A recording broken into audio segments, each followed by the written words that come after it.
Ravi de vous retrouver. Bonsoir. Merci d'être là. Que sait-on précisément de ce nouveau porte-avions ? Eh bien, arrêtons-nous d'abord sur ces images dévoilées hier par Naval Group, qui construira en partie ce porte-avions. On voit ce fameux bâtiment fendre les flots, ce pont immense, une vingtaine d'avions de combat y sont stationnés.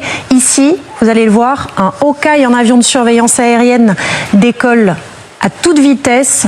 Puis vous allez le voir, un Rafale, il s'agit d'images de synthèse, mais on saisit l'immensité de ce Pang, comme on l'appelle pour le moment, Pang pour porte-avions nouvelle génération. Alors ce qui frappe d'abord, c'est son gabarit, c'est un mastodonte des mers, 310 mètres de long pour 85 mètres de large, poids 80 000 tonnes contre 42 000 tonnes pour le Charles de Gaulle. Il pourra embarquer 2000 marins et 30 avions de combat, dont le futur nouveau Rafale. Ce sera le plus grand bâtiment de guerre d'Europe. Tout cela en restant très rapide, jusqu'à 55 km/h, environ 30 nœuds à vitesse maximale. Il peut parcourir jusqu'à 1000 km par jour. Un énorme chantier qui prendra du temps, 13 ans minimum. Objectif que le Pang soit opérationnel en 2038 pour remplacer le Charles de Gaulle, conçu pour durer jusqu'en 2040. Avec cette annonce, c'est toute l'industrie d'armement française qui va se mettre au travail. 800 entreprises, dont beaucoup de PME, mais aussi des géants. Naval Group à Cherbourg, les chantiers de l'Atlantique à Saint-Nazaire notamment. Coût du projet, 10 milliards d'euros selon Emmanuel Macron, mais de l'avis de tous, on peut s'attendre à beaucoup plus. Et concrètement, Justine, à quoi va servir ce porte-avions ? Eh bien d'abord, un porte-avions, c'est notre autonomie.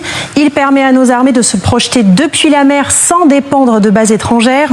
Les avions et les hélicoptères qu'ils transportent peuvent effectuer des missions de surveillance ou de guerre électronique, mener des opérations spéciales, opérer des frappes, y compris nucléaires. Comme le Charles de Gaulle, le Pang sera à propulsion nucléaire, là encore dans un but d'autonomie, pas besoin de carburant pour faire tourner les hélices et alimenter les systèmes. Deuxièmement, et ça ne vous a pas échappé, le Pang est 2 fois plus gros que le Charles de Gaulle. Pourquoi ?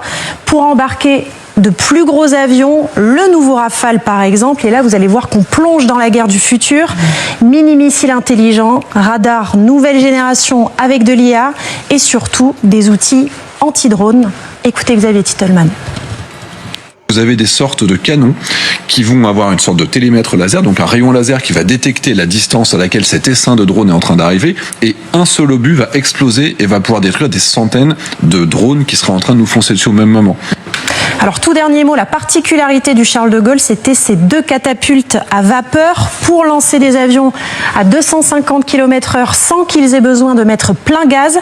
Et bien là, le Pang aura 3 catapultes, non plus à vapeur, mais magnétiques, plus précises, plus rapides, plus puissantes. Résultat, il pourra catapulter non plus un avion toutes les 30 secondes, mais 2, voire 3, et des appareils plus lourds. Enfin, cette annonce sert surtout à envoyer un message politique. À l'heure des prédateurs, nous devons être forts pour être craints, dit Emmanuel Macron. Et en coulisses, l'Élysée de préciser que la responsabilité des armées est de se préparer au choc dont a parlé le général Mandon. Il faut être prêt à perdre ses enfants, nos enfants. En clair, c'est un avertissement adressé à des puissances hostiles et la Russie au premier chef, et cela pour les dissuader de cibler la France. Merci beaucoup, Justine Frécy.